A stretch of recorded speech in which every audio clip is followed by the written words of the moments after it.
Hello there, and welcome to the Curious Mind Sleep Channel. If you're lying awake right now, unable to sleep, your mind racing, your body restless, I want you to know something important. You are not broken. You are not failing. You are experiencing something that research shows 50 million Americans are experiencing tonight, something that humans have experienced throughout all of history. And you are exactly where you need to be. Insomnia is exhausting, it's frustrating, it's lonely, but it's also remarkably common, well understood by science, and most importantly, not a reflection of you doing anything wrong. Over the next 2 hours, you'll discover something extraordinary. Understanding insomnia itself begins to dissolve it, because most insomnia is perpetuated by anxiety about insomnia, and knowledge reduces that anxiety. Most people think insomnia needs fixing, but what if the trying to fix it is what keeps you awake? What if understanding why you can't sleep is the very thing that lets you finally rest? The villain isn't insomnia. The villain is the belief that you can force yourself to sleep. And tonight, we're going to dismantle that belief. You can fall asleep at any point during this journey. In fact, that's exactly what this is made for. But if you stay awake, you'll discover why you can't sleep. And that understanding itself will help you release the pressure. So let yourself settle. You have all the time in the world. And whether you sleep tonight or stay awake, you are not alone. Let's begin our gentle journey through understanding. Over the next 2 hours, we're going to explore 100 gentle facts about insomnia. Not tips or solutions or things you should try, just understanding. We'll discover what insomnia actually is, what's happening in your brain when you can't sleep, why humans have always struggled with this, the fascinating chemistry of wakefulness, what your body is still doing for you, even when you're awake, why trying to sleep paradoxically prevents it, and how you're part of a timeless human experience. If your eyes are already getting heavy, you can drift off anytime. This isn't medical advice. This is simply knowledge, delivered gently, designed to occupy your racing thoughts and gradually dissolve the anxiety that might be keeping you awake. If you drift off halfway through, perfect. If you listen to the very end, also perfect. Your body knows what it needs. We're just here to keep you company. So let's begin at the beginning. What is insomnia? Really, insomnia is difficulty initiating sleep, maintaining sleep, or waking too early, despite having adequate opportunity to sleep. It's not just, I can't sleep tonight. It's a persistent pattern, a difficulty that happens even when everything should be right for rest. The key phrase is, despite adequate opportunity. This means you're in bed, in darkness, with time to sleep. But sleep won't come. That distinction matters. It means this isn't about circumstances preventing your sleep. It's about sleep itself being elusive. And if this feels familiar to you, you've just identified yourself as part of a well-documented medical phenomenon. Your experience has a name. Science understands it. It's real. There are 3 distinct types of insomnia, and each has different brain mechanisms. Sleep-onset insomnia means difficulty falling asleep initially. You lie awake for 30 minutes, an hour, sometimes 2 hours or more, unable to cross into sleep. Sleep maintenance insomnia means waking multiple times during the night and struggling to return to sleep. You fall asleep fine, but you can't stay asleep. Early morning awakening means waking hours before you need to, unable to fall back asleep. You wake at 3 a.m. or 4 a.m., and that's it for the night. Whichever you experience, it has a name. It's understood. Others have it too. Your specific pattern is known to science. You're not making this up. You're not alone in this particular struggle. Research shows that 50 to 70 million Americans have chronic insomnia. That's not a small number. That's not a rare condition. 30% of adults experience insomnia at any given time.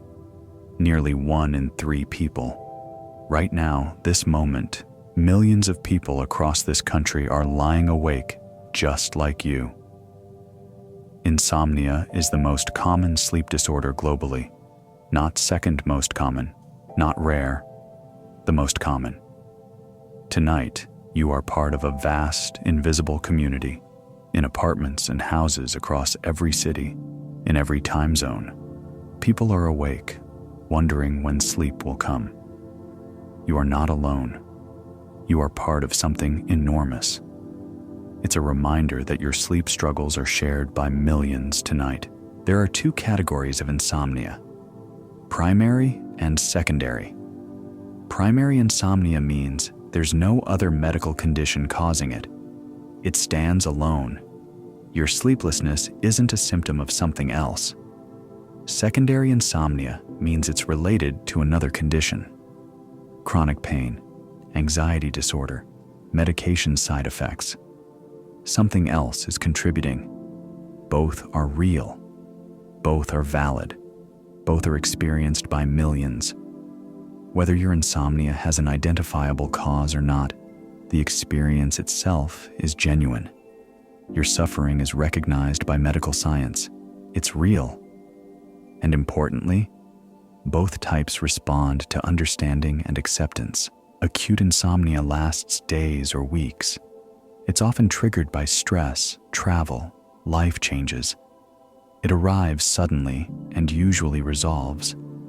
Chronic insomnia means 3 or more nights per week, lasting 3 months or longer. It's persistent. It's become a pattern. These timelines exist because insomnia is so well studied. Science has mapped its duration, its patterns, its progression. If you've been struggling for months, that's chronic insomnia. And chronic insomnia is remarkably common. The length of your suffering doesn't mean you're failing longer. It means your body has developed a pattern, and patterns can be understood. Insomnia isn't just absence of sleep. It's presence of hyperarousal. Hyperarousal is a state of heightened alertness. Your brain and body are activated when they should be winding down. It's like having a car with the gas pedal partially stuck. Your engine is revving when it should be idling.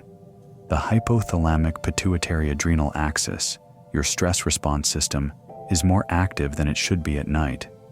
Your sympathetic nervous system, your fight or flight response, won't disengage. This isn't about willpower. This isn't about trying harder to relax. Your brain is in a state that makes sleep physiologically difficult. You're not broken.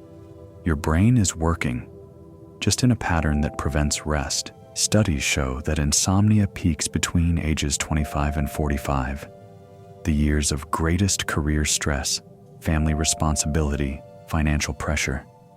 This is the age when you're building your life, when you have the most demands, when you carry the most weight. If you're in this age range with insomnia, this is statistically the most common time for it to appear. You're not weak. You're not failing. You're experiencing exactly what millions in your age group experience. The very years when you need sleep most, your body struggles most to provide it. Women are 1.4 times more likely than men to experience insomnia. This isn't about strength or weakness. It's about hormones, about cultural expectations, about the distribution of caregiving responsibilities. Hormonal fluctuations across the menstrual cycle affect sleep. Pregnancy disrupts sleep. Menopause significantly impacts sleep patterns. If you're a woman lying awake tonight, you're part of the statistical majority of insomniacs. This is the most common pattern. Your experience is shared by millions of women across the world. Research consistently shows that 50 to 60% of people with insomnia also experience anxiety. That's more than half. That's the most common pattern. They feed each other. Anxiety makes sleep difficult. Lack of sleep increases anxiety. The cycle perpetuates itself. If you have both anxiety and insomnia, you're not experiencing two separate unusual things. You're experiencing the single most common combination. This pairing is so frequent, it's almost expected. It's documented in thousands of studies. You're not uniquely cursed. You're experiencing what the majority experiences. Your body has two systems that control sleep: the circadian rhythm and the homeostatic sleep drive. The circadian rhythm is your internal clock. It tracks time, tells your body when it should be awake and when it should sleep. It's controlled by light, by routine, by the rising and setting of the sun. The homeostatic sleep drive is sleep pressure. The longer you're awake, the more a chemical called adenosine builds up in your brain, creating pressure to sleep. Normally, these systems work together. Your circadian rhythm says it's nighttime, and your sleep drive says you've been awake long enough. Sleep arrives. But with insomnia, one or both systems might be disrupted. Your clock might be confused. Your sleep pressure might not be strong enough. Understanding these two systems helps you understand you're not fighting one simple problem. You're navigating a complex interaction of biological clocks. The medical understanding of insomnia has changed significantly over the past century. Once, insomnia was seen as a character flaw, weakness, nervousness, a failure of discipline. Then it was seen as purely psychological, a mental disorder, something wrong with your mind. Now, science understands insomnia as a neurobiological condition with psychological components. It's brain chemistry, it's learned patterns, it's biology and psychology intertwined. The definition keeps getting more precise, more compassionate, more accurate. Science is continuously working to better understand what you're experiencing. The DSM-5, the manual psychiatrists use for diagnosis, has specific criteria for insomnia disorder: dissatisfaction with sleep quantity or quality, difficulty initiating or maintaining sleep. These difficulties occur at least 3 nights per week for at least 3 months. They cause significant distress or impairment in daily functioning. These criteria exist because your experience is so common it needed precise definition. Insurance companies recognize it, researchers study it, medical schools teach it. Your insomnia is so valid it has diagnostic codes, treatment protocols, research funding. Insomnia and sleep deprivation are different. Sleep deprivation means you don't have opportunity to sleep. You're working night shifts, caring for a newborn, pulling all-nighters. Circumstances prevent sleep. Insomnia means you have opportunity, but can't sleep. You're in bed, in darkness, with time to rest, and sleep won't come. This distinction is crucial, because with sleep deprivation, you'd sleep if you could. Your body wants to sleep, circumstances prevent it. With insomnia, you want to sleep, you're trying to sleep, you have time to sleep, and still sleep eludes you. That's not your fault. That's not failure. That's the defining characteristic of the condition you're experiencing. When insomnia is called unexplained, it doesn't mean mysterious. It means multifactorial. There's no single cause science can point to. Instead, there are dozens of contributing factors.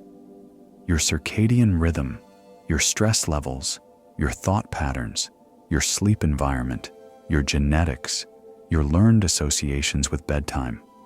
Science understands all these factors. The difficulty is identifying which combination is affecting you specifically. So unexplained doesn't mean unknown. It means your insomnia emerges from the complex interaction of many well-understood mechanisms. You're not a mystery. You're a complex human being experiencing a complex condition. And now that we understand what insomnia is, let's explore what's happening in your brain when you experience it. If you're beginning to feel your thoughts slow, that's beautiful. You can close your eyes whenever you wish. We'll continue together. Whether you hear every word or drift into quiet rest, your brain has a network called the default mode network. It's active when you're not focused on the outside world, when you're reflecting, remembering, planning, daydreaming. Normally, this network quiets down at night. It lets you drift from thinking into sleeping. But with insomnia, the default mode network stays active. It keeps running when it should be winding down. This network is like a sentinel, scanning for problems to solve, threats to avoid, decisions to make. It's trying to protect you. Your racing thoughts at night aren't random. They're your default mode network staying vigilant, thinking it's keeping you safe. It's not broken. It's working too well. It's a watchful brain that won't stop watching. Your hypothalamic pituitary adrenal axis, the HPA axis, is your stress response system. When you face a threat, this system activates. It releases cortisol and other stress hormones. It prepares your body to handle danger. With insomnia, the HPA axis shows low-grade activation even at night, even in bed, even when there's no threat present. Your body is responding to a stress signal that may not be consciously perceived. It's preparing you for danger that isn't there. This is biological, not psychological. It's measurable in your blood, in your hormones, in your brain activity. Your wakefulness isn't weakness. It's your stress response system protecting you from a danger that doesn't exist. Your prefrontal cortex is the executive function center of your brain. It plans, organizes, solves problems, makes decisions. This is the part of your brain that makes you good at your job, that helps you navigate complex situations, that lets you think ahead. At night, this area should quiet down. But with insomnia, it stays hyperactive. You're planning tomorrow, reviewing today, solving problems that don't need solving right now, running through scenarios and conversations. This isn't overthinking as a character flaw. This is a specific brain region that won't turn off. If you're an overthinker, you likely have a particularly active prefrontal cortex. It's a strength during the day. At night, it works against you. Your amygdala processes emotions, especially fear and anxiety. Research shows that when you're sleep deprived, your amygdala becomes 60% more reactive. It responds more intensely to emotional stimuli. This explains why worries feel enormous at 2 a.m., why concerns that seem manageable during the day feel catastrophic in darkness.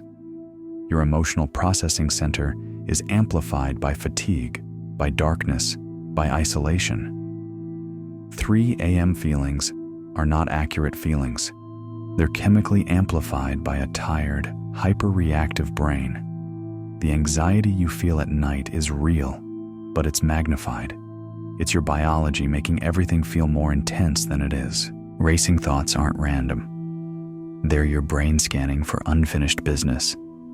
Your brain has an agenda. Unsolved problems, incomplete tasks, potential threats, decisions not yet made. During the day, you're busy. At night, your brain tries to process this backlog. It's not that you're choosing to think about these things. Your brain is bringing them forward, trying to solve them, trying to complete them. This is a vigilant system, an ancient protective mechanism.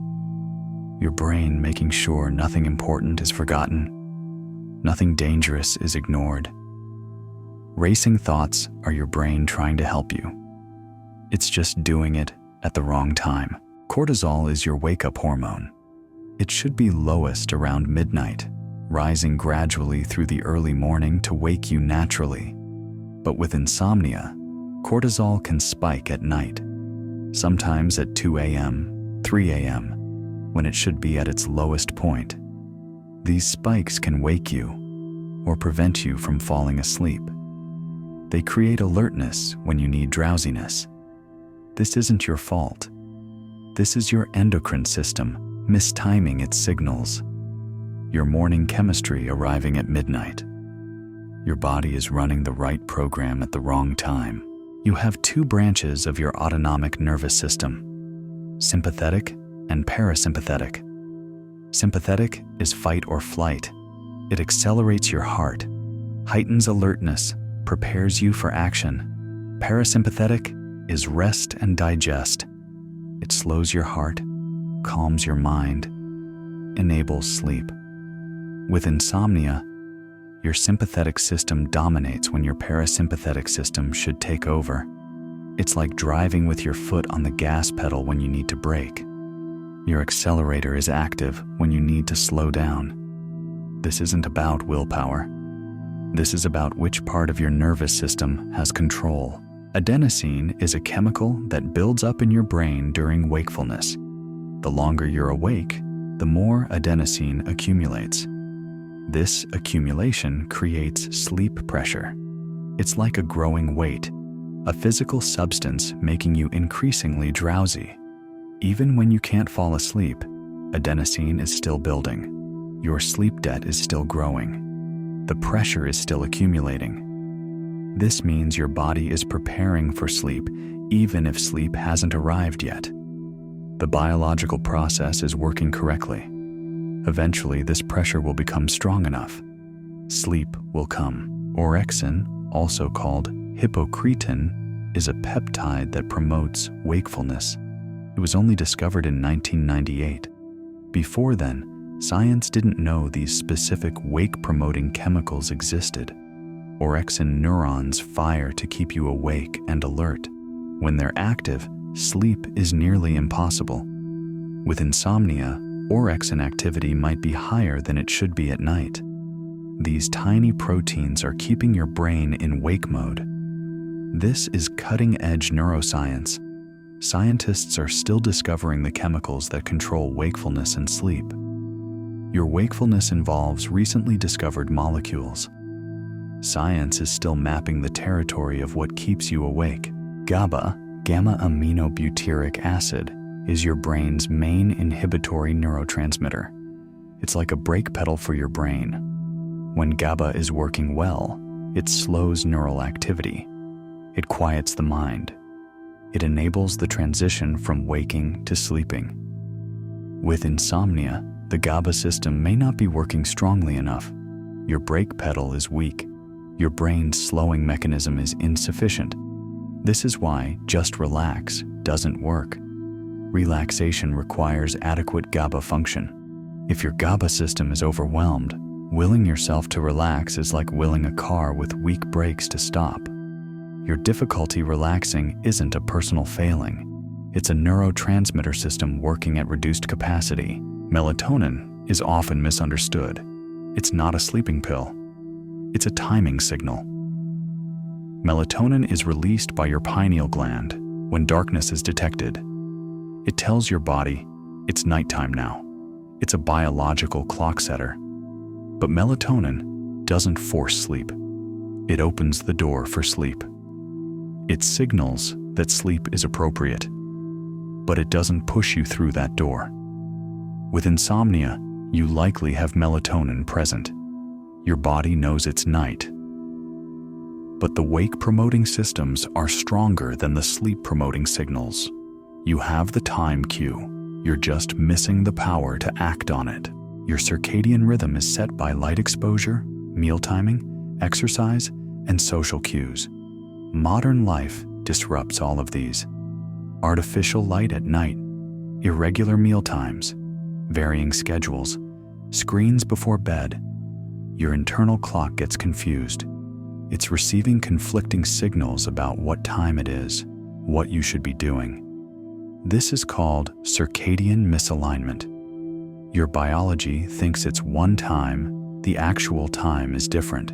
You're not weak for struggling with sleep in the modern world. You're experiencing the natural response to an environment your biology wasn't designed for. Stone Age body, digital age life. When you lie quietly awake, your brain isn't idle. It's still processing.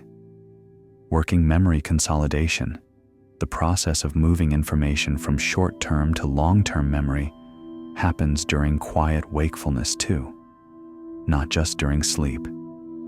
Your brain is still doing some of its nighttime work even when you're awake. The process is less efficient, but it's still happening.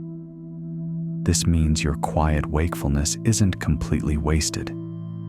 Your brain is still processing the day, still organizing information, still doing mental housekeeping. You're not getting nothing from lying awake.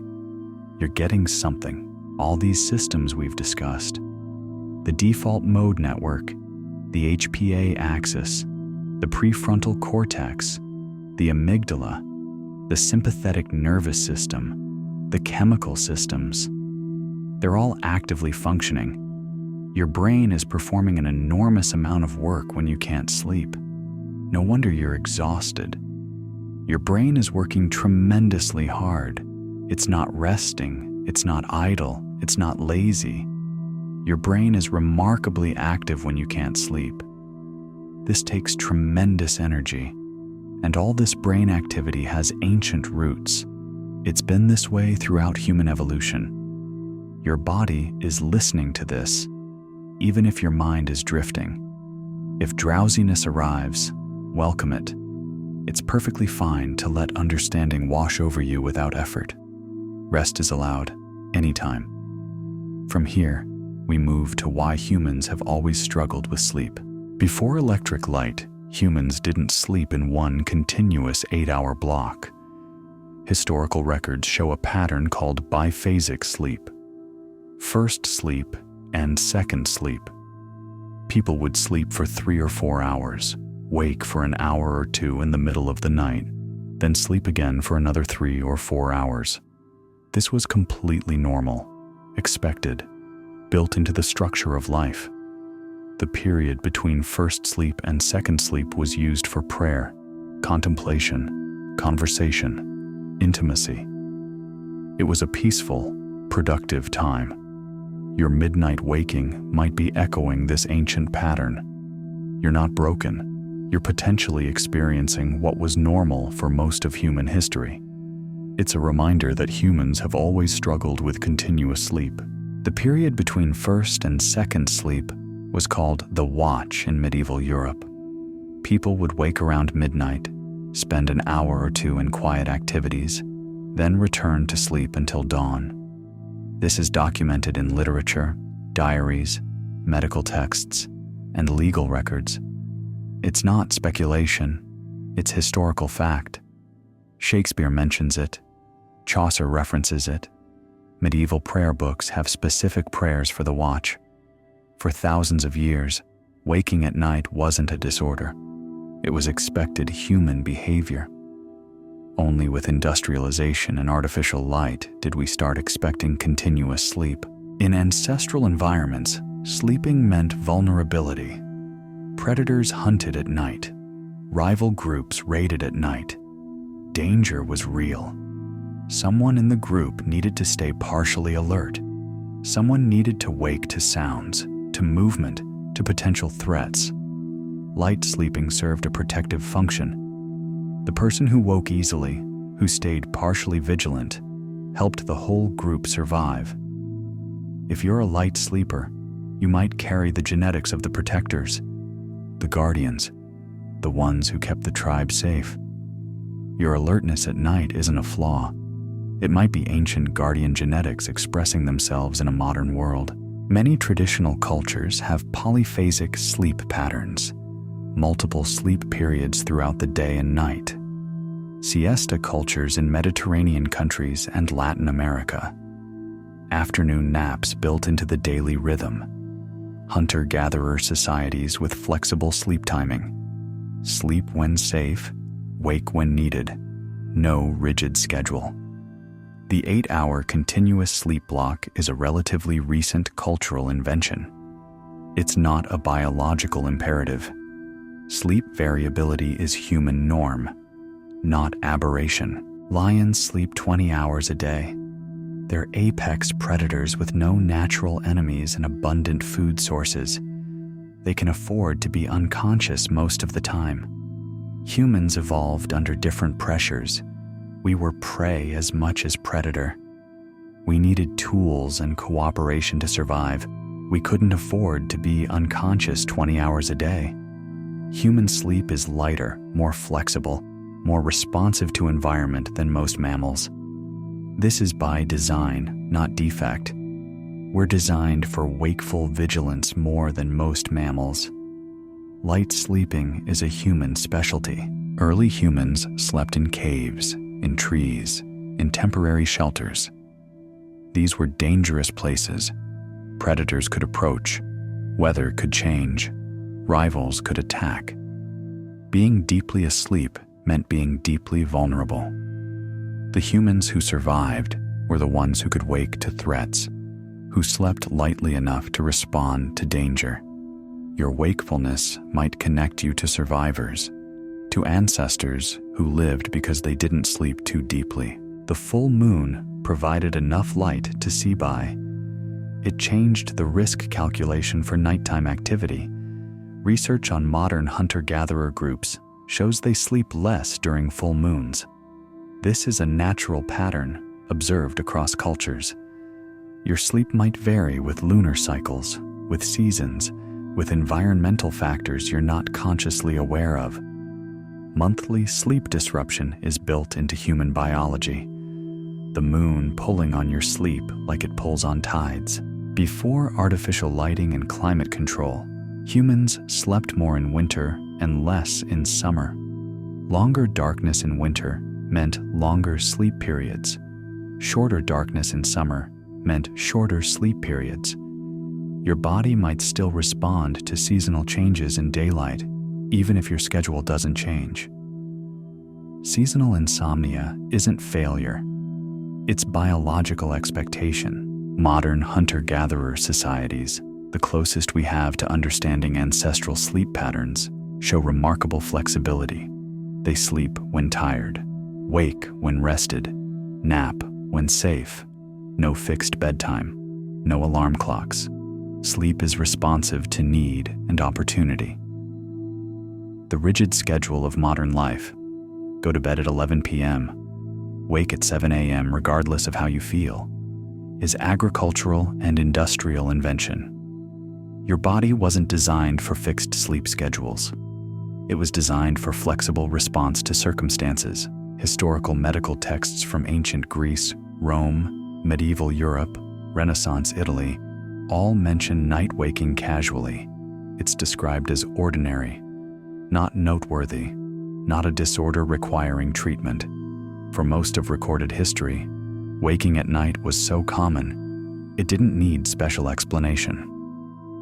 Only in the past 150 years, with electric light and industrial work schedules, did continuous sleep become the expectation. Your experience is old. The worry about it is new. The period between first and second sleep was called the watch, or the watching. Prayer books from medieval monasteries have specific prayers for this time. It was expected that monks would wake. Legal documents reference activities during the watch. People visited neighbors, tended fires, checked on animals. Society was structured to accommodate night waking. It wasn't pathologized. It was normal life. There was time for this. It was built into the rhythm of existence. In a group, not everyone needs to be alert at the same time, but someone needs to be alert all the time. If sleep patterns vary, if some people are light sleepers and others deep sleepers, if different people wake at different times, the group has continuous protection, distributed vigilance, cooperative security. Your alertness might be part of this ancient pattern, your genetics contributing to group survival. The Canterbury Tales by Chaucer, written in 1380s, casually mentions first sleep. Odyssey by Homer describes sleep in segments. Don Quixote, written in 1605, has characters waking after their first sleep. This wasn't technical medical terminology. This was everyday language. Everyone understood what first sleep and second sleep meant. For centuries, segmented sleep was so ordinary it appeared in literature without explanation. All these evolutionary and historical patterns, biphasic sleep, sentinel sleep, flexible schedules, lunar and seasonal variations. You might be experiencing normal human sleep variation in a world that demands abnormal sleep consistency. Your body following ancient rhythms in a modern environment that doesn't accommodate them. You're not broken modern person. You're echoing ancient human patterns. These patterns reveal something profound. Insomnia isn't modern disease. It's ancient human experience. Your struggle connects you to every human who ever lived. If drowsiness is arriving, that's your body responding to this ancient knowledge. You're safe to let go. These facts will still be here another night. And these patterns are driven by remarkable chemical systems in your body. Now, let's drift to the gentle chemistry of wakefulness and sleep. Adenosine is a byproduct of cellular metabolism. Every time your cells use energy, they produce adenosine. During wakefulness, adenosine accumulates in your brain. It builds up gradually, like water filling a tank. This accumulation creates sleep pressure. The more adenosine present, the stronger the drive to sleep. Even as you lie awake, adenosine is still building. The tank is still filling. The pressure is still growing. Your sleepiness is literally a chemical substance accumulating in your brain. It's physical, measurable, real. Adenosine has a half-life. It takes time to build and time to clear. This is why you feel increasingly tired as the day goes on. Adenosine is steadily accumulating, and it's why sleep pressure eventually becomes overwhelming. The adenosine level reaches a threshold where sleep becomes inevitable. Even if you can't sleep right now, this process is continuing. Biology is working on schedule. The tank is filling. Pressure is building. Sleep is approaching. Melatonin is often misunderstood. People think of it as a sleeping pill. It's not.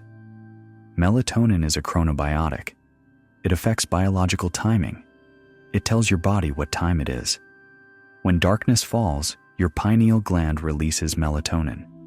This signals to your body, it's nighttime now. Sleep is appropriate. But melatonin doesn't force sleep. It doesn't sedate you. It simply opens the window for sleep to occur. You have the time cue. You have the signal that it's night. The wake systems are just stronger than the sleep signal. Melatonin opens the door. But something else has to walk you through it. Your pineal gland contains light-sensitive cells. When they detect darkness, they begin producing melatonin. This isn't an instant switch. It's a gradual process. Melatonin levels rise slowly over evening hours. Artificial light, especially blue light from screens, suppresses this release. Your pineal gland thinks it's still daytime, but in darkness, the process happens naturally. Your body knows how to make its nighttime chemistry. Your pineal gland is responding to darkness right now. The process is working, even if sleep hasn't arrived yet. Cortisol should follow a specific daily pattern. Lowest around midnight, rising gradually from 2 a.m. onward, peaking around 8 or 9 a.m. to help you wake. This is called the cortisol awakening response. It's your body's natural alarm clock. But with insomnia, cortisol can spike at the wrong times. At midnight, at 2 a.m., when it should be at its lowest.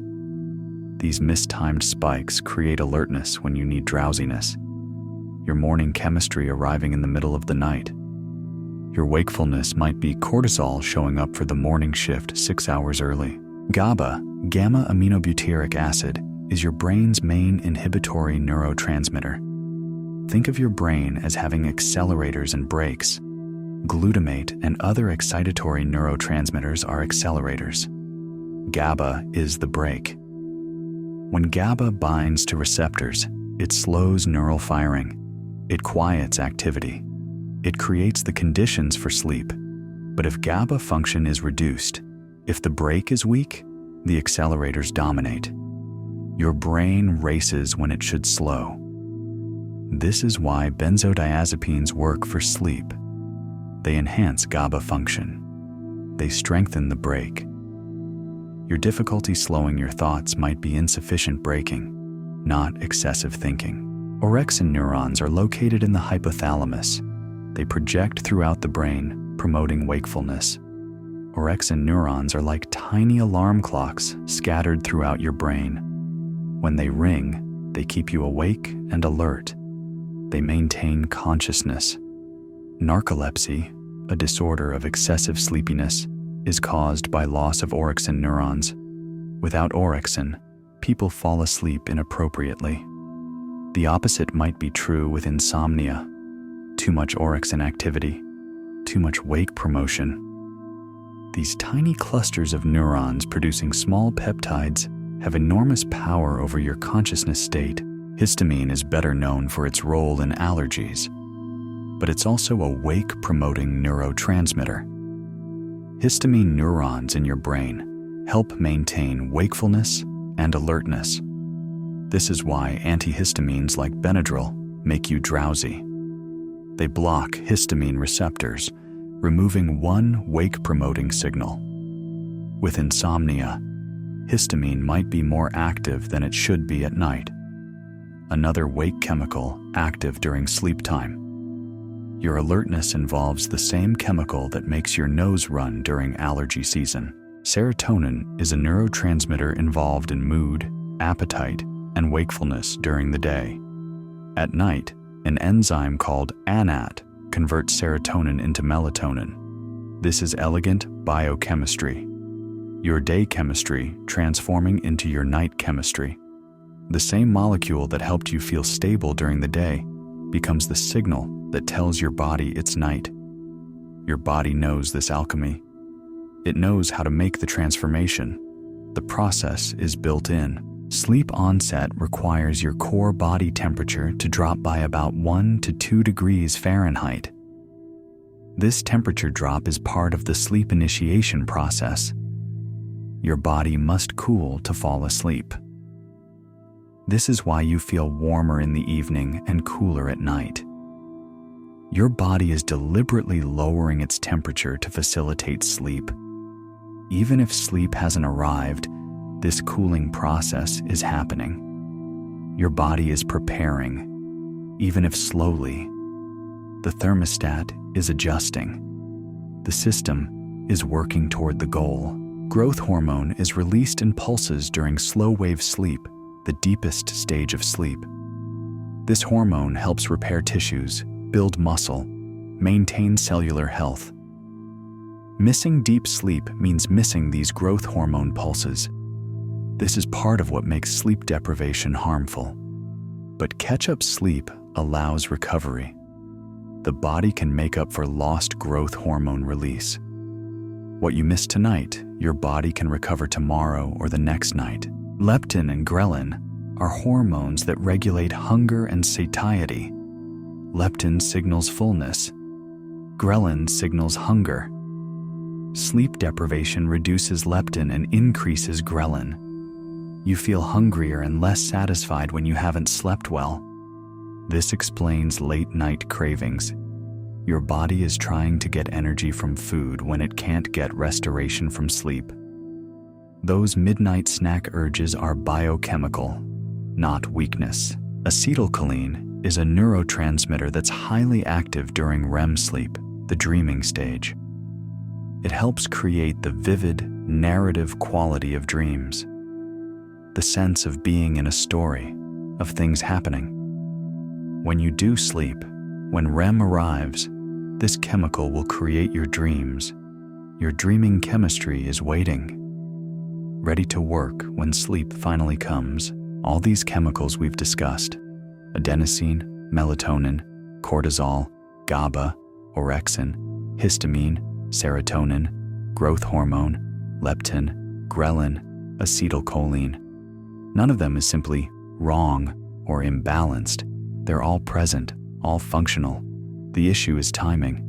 The issue is which chemicals are active when. You don't have one broken system. You have a complex orchestra where some instruments are playing at the wrong time, not broken chemistry, mistimed symphony. It's a reminder that your body is wiser than your worries. All this chemistry is happening whether you're conscious of it or not. If your awareness is fading, that's your adenosine building, your body cooling. You don't have to try anymore. Let it happen. We're here with you. And even during wakefulness, your body is still working wisely for you. Now let's drift to how your body works during quiet wakefulness. Sleep is ideal for memory consolidation. But it's not the only time your brain processes memories. Quiet wakefulness also allows memory consolidation. When you're lying still, not engaging with external stimuli, your brain can process the day's experiences. Studies show that quiet rest improves memory retention, even without sleep. Not as efficiently as sleep, but significantly nonetheless. Right now, as you lie quietly, your brain is organizing information, categorizing experiences, moving short-term memories into long-term storage. Your quiet wakefulness isn't wasted time.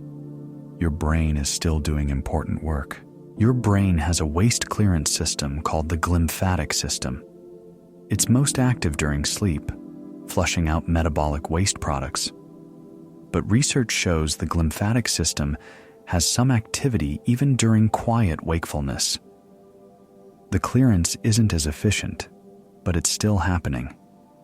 Your brain is still cleaning itself, still removing toxins, even when you're awake. The maintenance continues. The housekeeping proceeds, just at a slower pace. Your cells undergo repair processes throughout the night. DNA damage from the day's activities gets fixed. Proteins get rebuilt. Cellular components get refreshed. These processes are enhanced during sleep, but they don't stop during wakefulness. Your cells know how to maintain themselves. They're constantly working on repair and maintenance, sleep or no sleep. At the cellular level, restoration is always happening. Your body never completely stops taking care of itself. Your immune system is more active at night, regardless of whether you're asleep. Lying down, being in darkness, being at rest, all support immune function even without sleep. Your body uses nighttime as healing time. Sleep optimizes this, but rest alone provides significant benefit. Your immune system is patrolling right now, fighting infections, clearing damaged cells, working to keep you healthy. Even in wakefulness, your body is defending you. When you lie down, your heart doesn't have to work as hard to pump blood throughout your body. Gravity is no longer opposing blood flow. Your cardiovascular system gets a break simply from being horizontal. Blood pressure naturally lowers when you're lying down. Your heart rate typically decreases. Your circulatory system experiences reduced workload. Sleep provides additional cardiovascular benefits, but lying down alone gives your heart meaningful rest. Your cardiovascular system is resting right now, even if you're awake. Your muscles recover primarily through rest and reduced load, not specifically through sleep. When you're horizontal, muscle tension decreases. Weight-bearing stress is removed. Circulation to muscles improves. Athletes know that rest is essential for recovery. That rest doesn't require sleep, just reduced activity. Your muscles are recovering right now, repairing micro tears, rebuilding strength, adapting to the day's demands. Even awake, your body is rebuilding itself. Studies comparing sleep, conscious rest, and active wakefulness show something remarkable. Conscious rest, lying quietly awake, provides approximately 60% of the restorative benefits of actual sleep. Not as good as sleep, but substantially better than nothing. Your quiet wakefulness is providing real restoration, meaningful recovery, significant benefit. You're not getting zero from this. You're getting more than half. It's a reminder that your body is wiser than your worries. As you lie quietly in darkness, your brain naturally shifts toward a meditative state. Alpha brain waves increase, the same brainwave pattern associated with meditation and deep relaxation. You're not trying to meditate, but quiet darkness naturally induces meditative brain patterns. This state has been studied extensively. It reduces stress hormones. It calms the nervous system. It provides psychological and physiological benefits. Without effort, without technique, your brain is moving toward healing states. Darkness and quiet allow emotional processing that doesn't happen during busy daytime. Your brain uses nighttime to process emotions, integrate experiences, make sense of complex feelings. This is why insights often come at night. Why clarity emerges in darkness. Your emotional processing centers are active. The thoughts you're having aren't random or pointless. They're part of your brain's emotional integration work. Your nighttime thoughts are processing, not just ruminating. Your sensory systems, vision, hearing, touch, taste, smell, accumulate fatigue during the day from constant stimulation. At night, in darkness and quiet, these systems get a break. Sensory neurons recover from the day's workload. Sleep optimizes this recovery. But darkness and quiet alone provide substantial sensory rest. Right now, your overstimulated sensory systems are finally getting a break from the world's constant input. Even if your sympathetic nervous system is too active to allow sleep, your parasympathetic system still activates somewhat when you're lying still. Heart rate variability increases slightly. Digestion continues. Rest and repair processes engage partially. It's not the full parasympathetic activation of sleep, but it's more activation than during active wakefulness.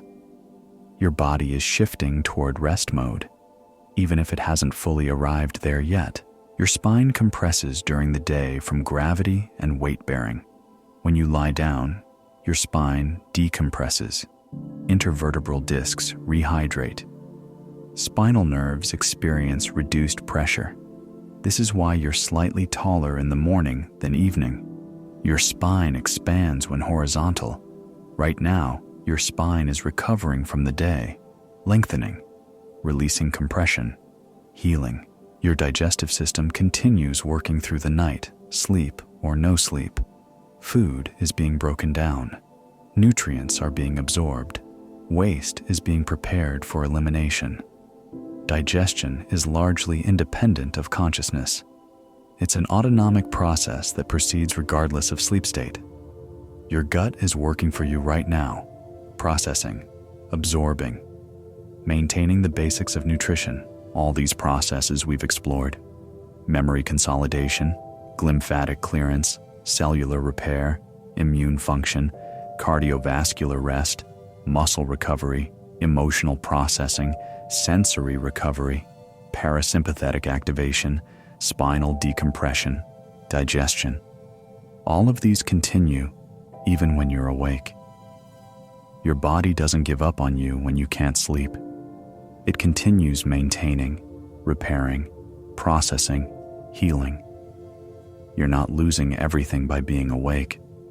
You're getting partial restoration continuous maintenance, ongoing care. Your body is wiser than your worries. It knows how to work with what it has. And understanding this leads to something profound, the paradox of trying to sleep. If drowsiness is arriving, you have permission to stop listening. The remaining facts will be here if you want them another night. For now, rest is enough. Sleep cannot be achieved through willpower. You cannot force yourself to sleep. This is fundamental. Sleep is like digestion, like heartbeat. It's an involuntary biological process. You can create conditions that favor sleep. You can remove obstacles to sleep. But you cannot will yourself to sleep. This isn't a personal failing. This is the nature of sleep itself. Understanding this changes everything.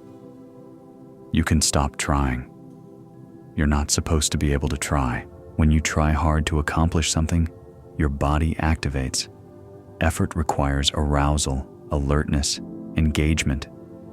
The very act of trying to sleep creates the opposite of sleep. Trying is activating. Sleep is passive. This is the central paradox. The harder you try to sleep, the more awake you become.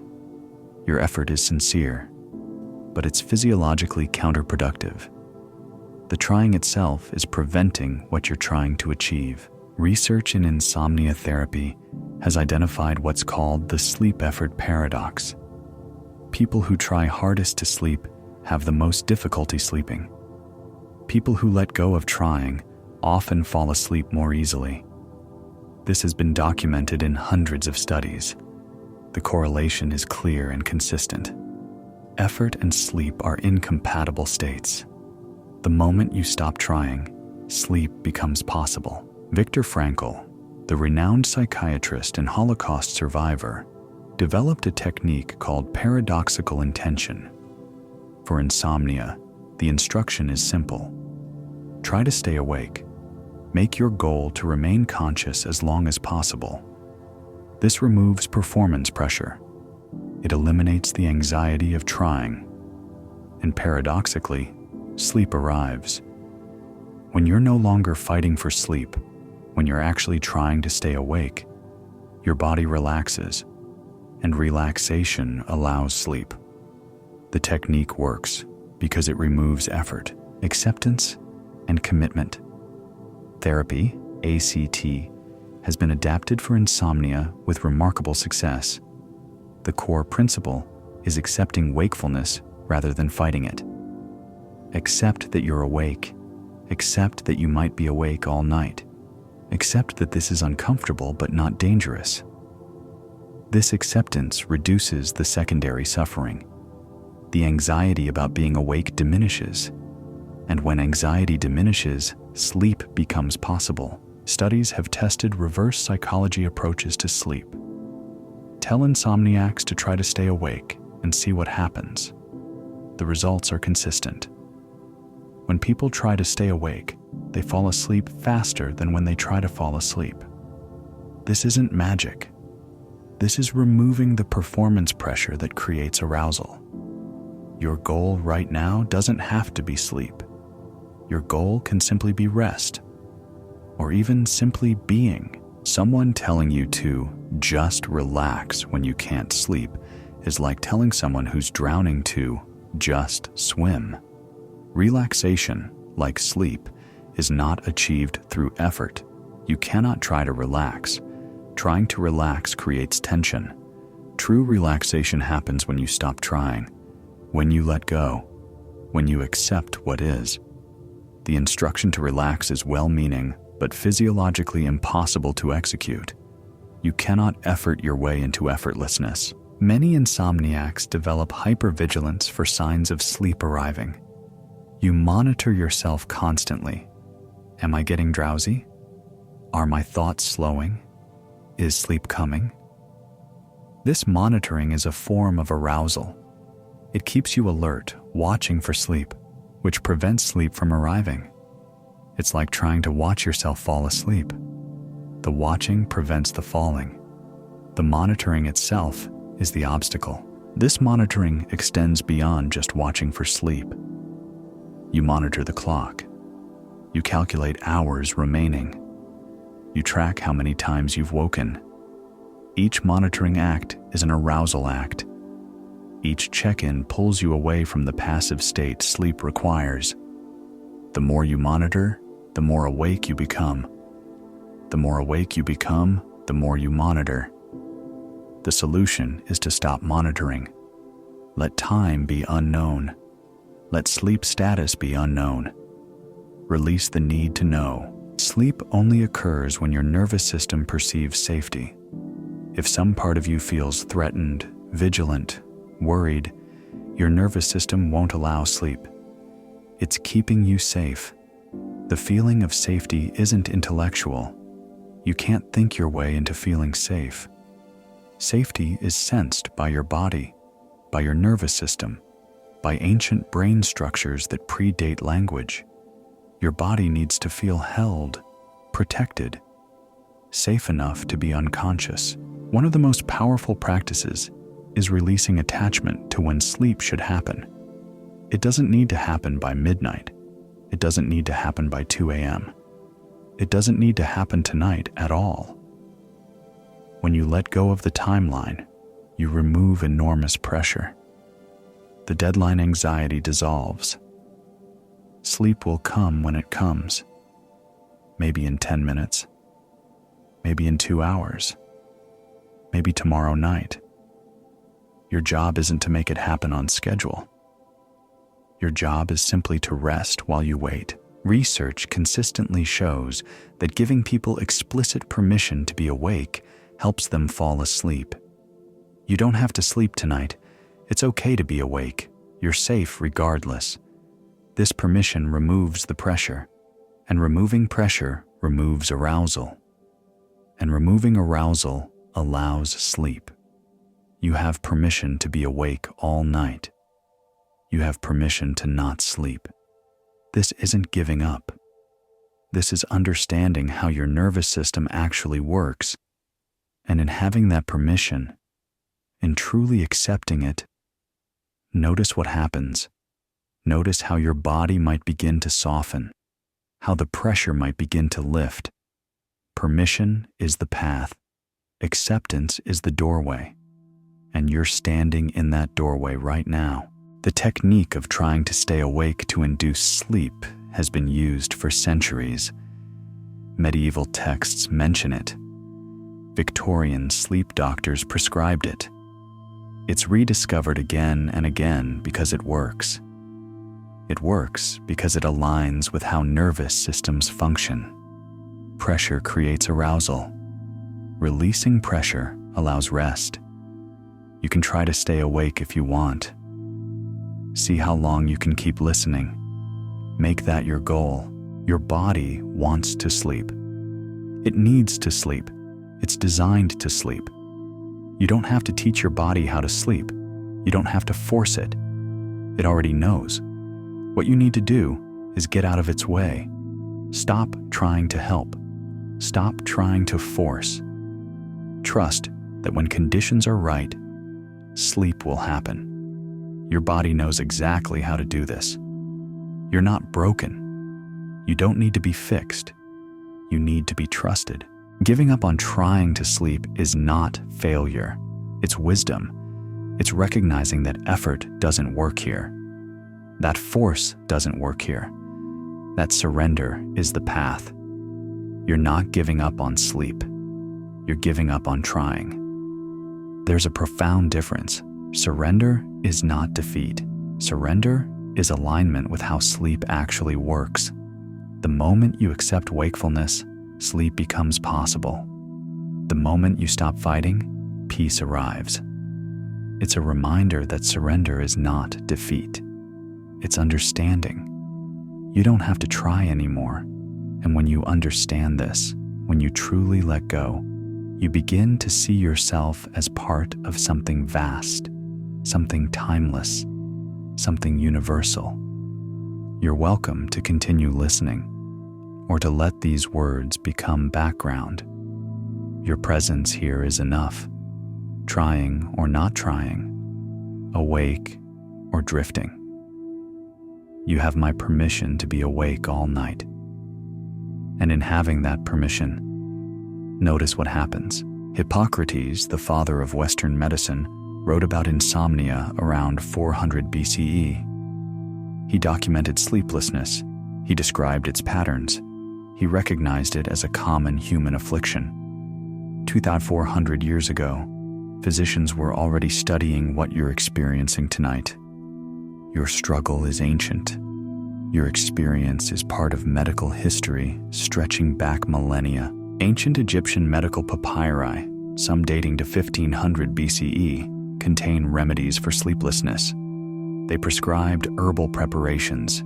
They recommended sleeping positions. They acknowledged insomnia as a condition requiring treatment. 3,500 years ago, Egyptian healers were helping people who couldn't sleep. Your experience connects you to people across 35 centuries of human history. Medieval Europeans believed night waking was natural. The period between first sleep and second sleep was considered healthy. They had specific activities for this time: prayer, contemplation, conversation, intimacy. They didn't pathologize wakefulness.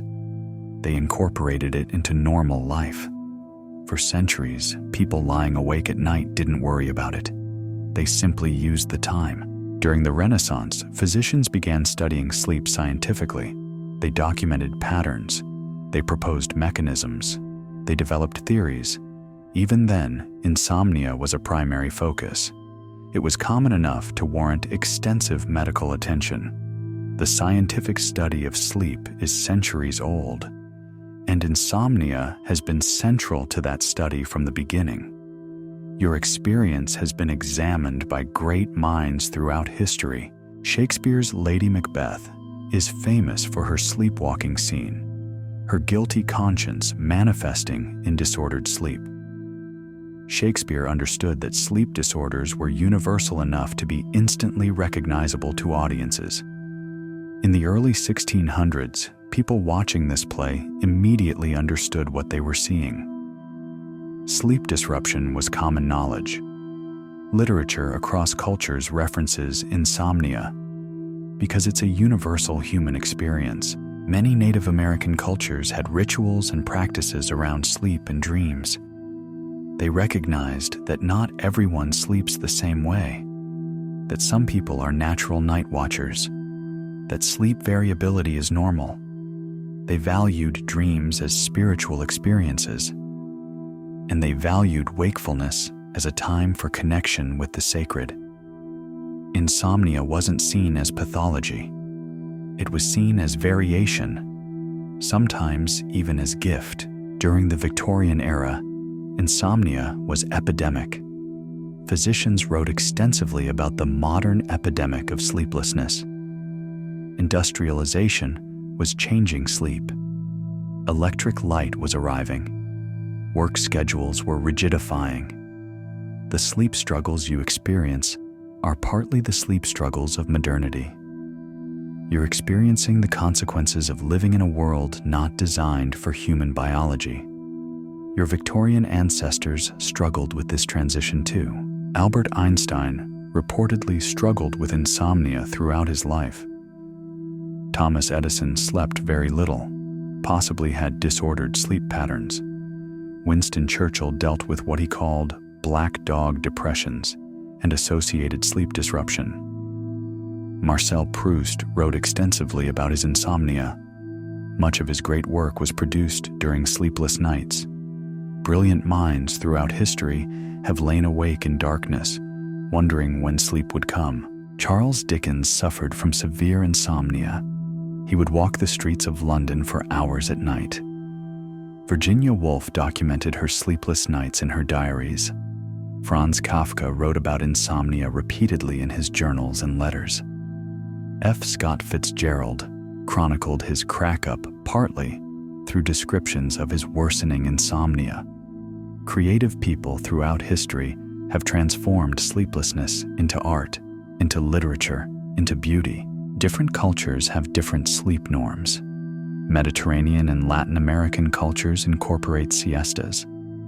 Afternoon naps are culturally expected. Some cultures practice co-sleeping throughout life. Sleep is communal, not individual. Japanese culture recognizes inamuri, public napping, as socially acceptable.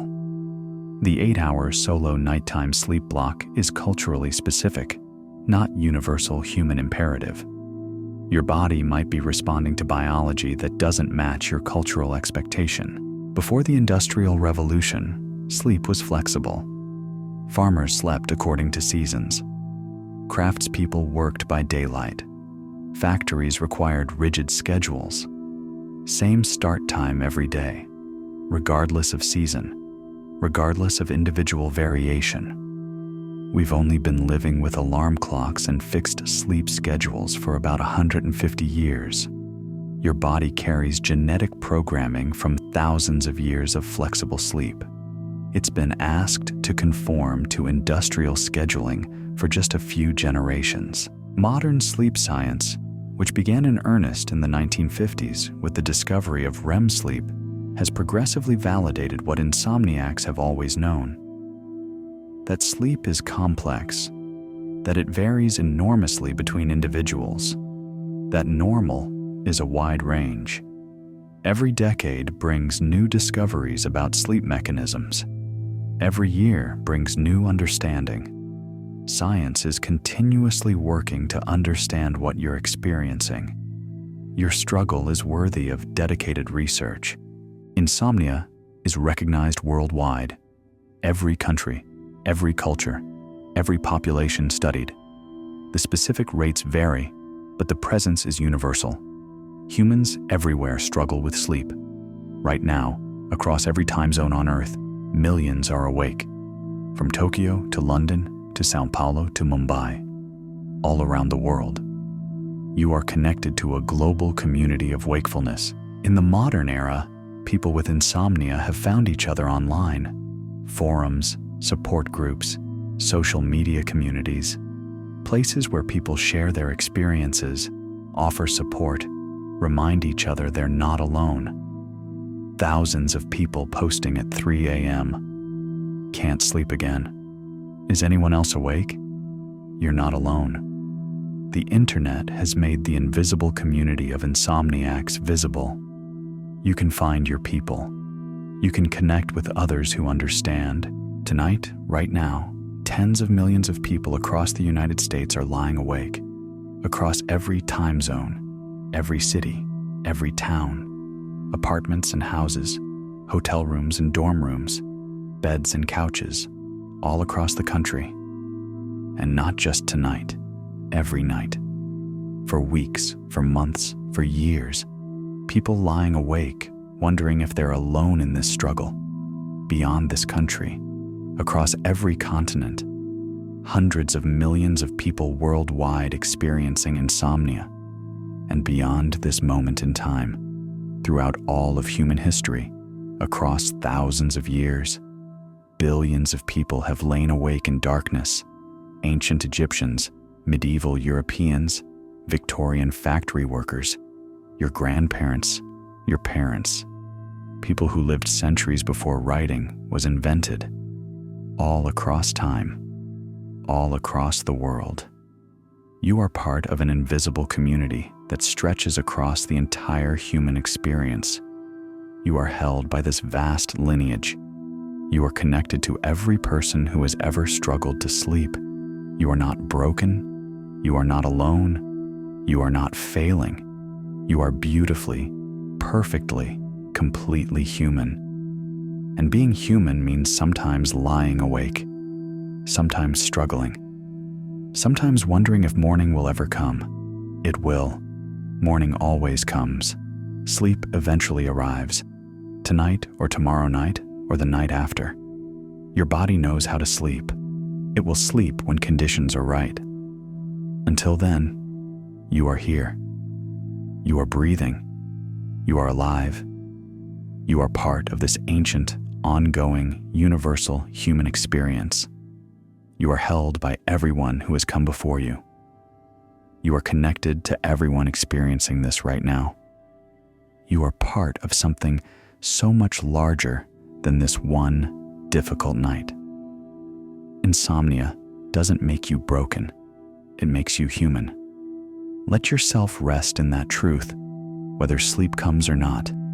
Whether you're asleep or awake right now, you are held here.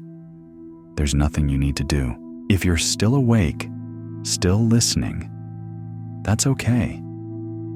That's perfect, actually.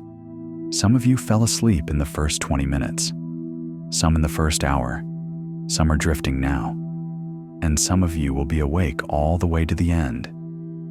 And that's okay too. Your body is doing exactly what it needs to do. Your wakefulness is not failure. It's your nervous system being cautious, being protective, following its own timeline. We've traveled together through 100 facts about insomnia. We've understood what it is, what's happening in your brain, why humans have always experienced this, the chemistry involved, what your body still does for you during wakefulness, why trying prevents sleep, and how you're part of a timeless human experience. And the deepest truth we've discovered is this: you don't have to sleep tonight for everything to be okay. You don't have to sleep to be worthwhile. You don't have to sleep to be doing it right. You don't have to sleep to be valid. You can lie here, breathing, existing, being. That's enough. If you take one thing from tonight, let it be this: you don't have to try to sleep. You never did. That trying was the obstacle. And now that you know that, you can finally let go. If sleep comes, welcome it. If wakefulness continues, accept it. Either way, you are held by that vast community we explored. Millions right now, billions across time. You are not alone in the dark. You are surrounded by invisible companionship. Everyone who has ever struggled with sleep is here with you. Insomnia doesn't make you broken. It makes you human. Beautifully, perfectly, completely human. I'm grateful you were here tonight. Whether you listened to the end or drifted off halfway through, thank you for sharing this time. This is how understanding spreads, one sleepy soul at a time. Your presence matters. Your experience matters. You matter. Sleep well, whenever that sleep arrives, whether it's in 5 minutes or 5 hours or tomorrow night. Your body knows the way. Trust it. Let go of trying. Rest in the knowing that you are exactly where you need to be. You are not broken. You are not failing.